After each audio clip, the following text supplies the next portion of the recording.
নমস্কার, দেখছেন কলকাতা টিভি। সঙ্গে রয়েছে আমি স্বর্ণালী। শুরু করছি সংবাদ সারাদিন। তোলাবাজির অভিযোগে গ্রেপ্তার পঞ্চায়েত প্রধান।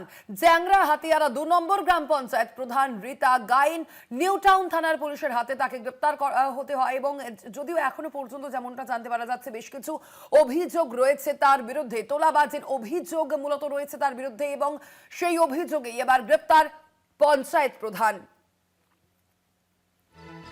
জ্যাংরা হাতিয়ারা ২ নম্বর গ্রাম পঞ্চায়েত প্রধান রীতা গাইন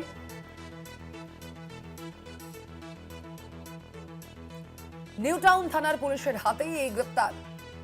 ঘটনাকে ঘিরে চাঞ্চল্য ছড়িয়েছে এলাকা জুড়ে।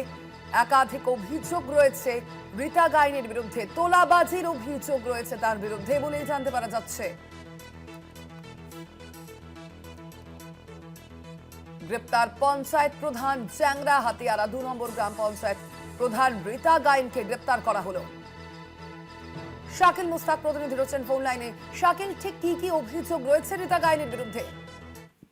দেখো, রাজারহাট নিউ টাউনের জ্যাংলা হাতিয়ারা ২ নম্বর গ্রাম পঞ্চায়েতের পঞ্চায়েত মহিলা প্রধান মূলত রীতা গাইন, তাকে কিন্তু গতকাল রাত্রে আটক করে আনা হয় নিউ টাউন থানায় এবং সে দীর্ঘক্ষণ তাকে জিজ্ঞাসাবাদ করার পরে তাকে গ্রেপ্তার করা হয়েছে ইতিমধ্যেই। এবং তার বিরুদ্ধে একাধিক অভিযোগ, তোলাবাজি সহ মারধর, দোকান ভাঙচুর সহ একাধিক অভিযোগ তার বিরুদ্ধে রয়েছে এবং সেই অভিযোগের ভিত্তিতেই কিন্তু জ্যাংড়া হাতিয়ারা গ্রাম পঞ্চায়েতের ২ নম্বর গ্রাম পঞ্চায়েতের প্রধান রীতা গাইন, তাকে কিন্তু গ্রেপ্তার করা হয়েছে। ইতিমধ্যেই তাকে বারাসাত আদালতে পেশ করা হবে এবং নিজেদের হেফাজতে নিয়ে গোটা ঘটনার তদন্ত শুরু করবে নিউ টাউন থানার পুলিশ।